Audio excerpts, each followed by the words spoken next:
What is up, guys? Welcome back to another video. In today's video, we are going to be reviewing the Hoyt Street Puck electric skateboard remote from Hoyt Street Skate, which is a local company for us, so it's exciting to finally be able to review one of their products. So jumping into the unboxing, here's everything included. It's a pretty standard list here. We have the remote itself, the receiver, a charger for the remote, and some stickers. So taking a closer look at each one, here's the remote controller. It's a puck shape, given the puck remote controller name. Then we have the receiver, which is a PPM based receiver as seen by that male-to-male servo connector used for interface with the ESC.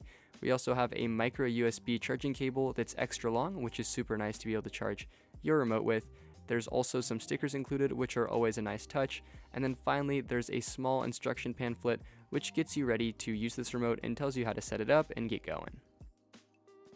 Moving into the review portion of this video, we are first going to discuss the form factor of this remote controller. And as seen by both the name and the shape of this remote, it's a puck shape, which is what makes this remote unique in comparison to any other eSkate remote out there on the market right now.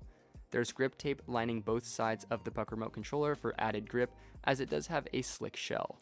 Ours came with a minor cosmetic defect. There were just some bubbles in the grip tape, which were really easy to press back on. Moving into the user interface with the puck remote controller, there are 4 buttons on the front side of the puck. Only 3 of them have function at the moment, and the 4th one is still being mapped out. We will discuss what all of these buttons do later on in this video. To control acceleration and braking, there is a nubbed throttle located on the top of the remote controller. It's very similar to a VX1 or VX2 style throttle. I really do like this throttle, as the nub makes it very intuitive and easy to control.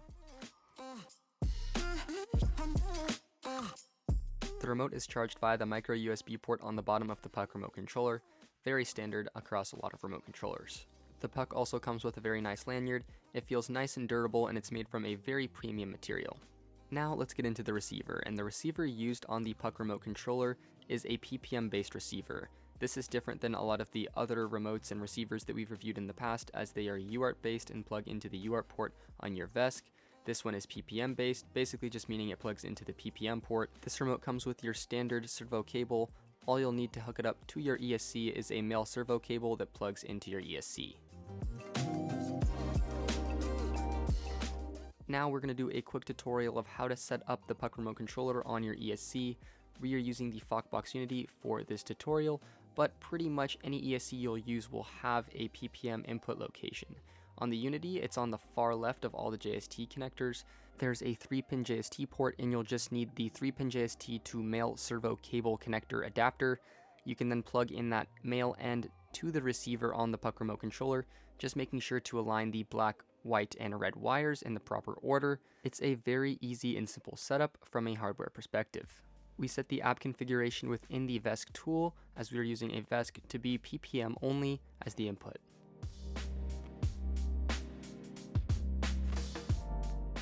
Now for a quick overview of the function of all of the buttons on the puck remote controller. So when you first connect, obviously throttling will make the motors go forward. Double clicking will lock the throttle so that when you throttle, it actually won't engage the motors, so you can just not worry about it accidentally triggering. Double clicking again will result in them working again. Single clicking the power button will show you the amount of battery that your remote has. This is shown by the color of the light on the face of the remote controller.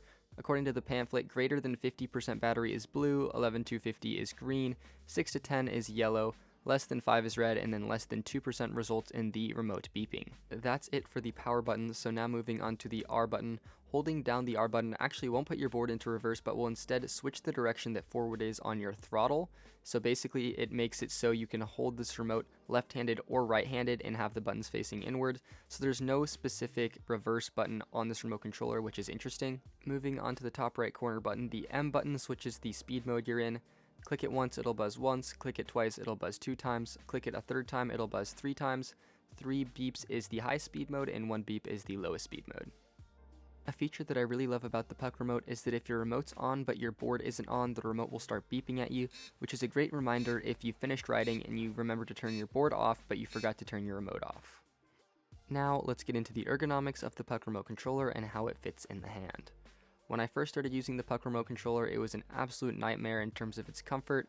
It took me a long time to get used to holding this remote, as it's unlike any other remote shape out there, so it's going to be an adjustment no matter what remote you're coming from if you're planning on using a Hoyt Puck remote controller. Having been using the puck remote controller for the last few months, it's definitely grown on me a lot.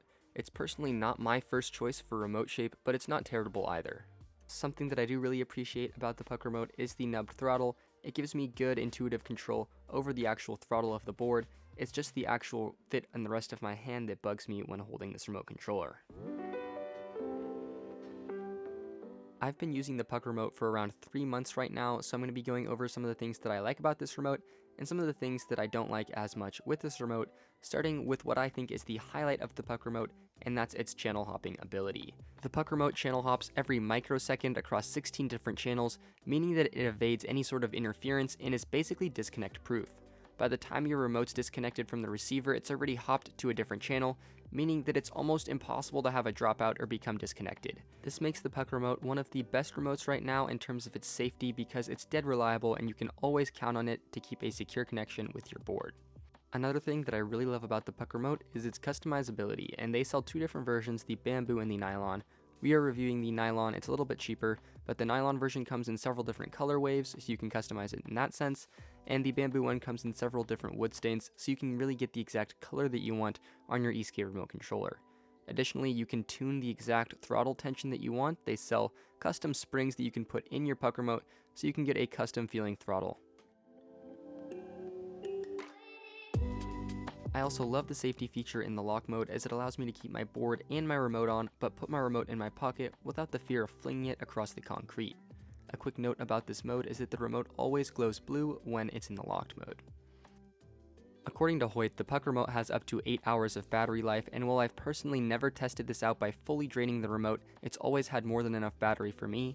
I usually just throw it on the charger after every 3 to 5 rides, so you'll definitely not need to charge it after every single ride.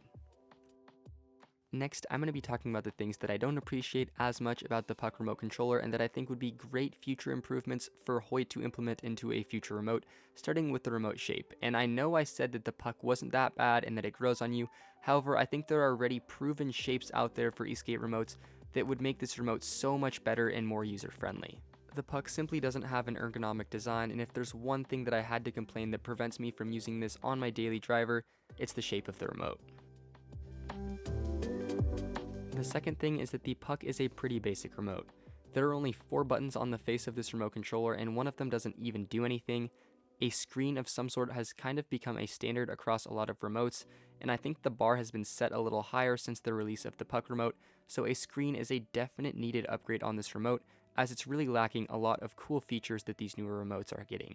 The final thing that I don't really like about the puck remote controller is the battery indication system. By no means is it terrible, but it's also super confusing to remember which color corresponds to what level of battery. To conclude this video, here are my big takeaways after spending the last 3 months with the Hoyt puck remote controller. Number 1 is the connection and the reliability. The channel hopping technology is the reason that so many premium DIY builders opt to use this remote in their DIY builds. To me, the channel hopping is a reason in itself that's enough to make me want to purchase this remote, because from a safety perspective, you really can't get any safer than the puck remote because you'll never have to worry about a disconnect ever again. Takeaway number 2 is that this probably isn't the remote for you if you're looking for a remote with lots of fancy new features. It doesn't have a screen, which has started to become a standard across so many remote controllers, and doesn't really have any unique features that set it apart from anything else. My third and final takeaway is that the ergonomics are an important thing to consider with the puck remote controller. For me, I didn't really appreciate them, but this is a completely subjective thought, and it's different for every person. That concludes our thoughts on the Hoyt puck remote controller. If you guys would like to learn more about the puck, we will leave a link in the description below to Hoyt's website. If you guys have any questions or comments regarding the Hoyt puck remote controller, let us know in the comment section below. If you guys enjoyed this video and you've made it this far, please consider liking and subscribing to our channel for lots of other DIY electric skateboard parts reviews and DIY electric skateboard builds. Thank you guys so much for watching this review, and we will see you guys in the next video.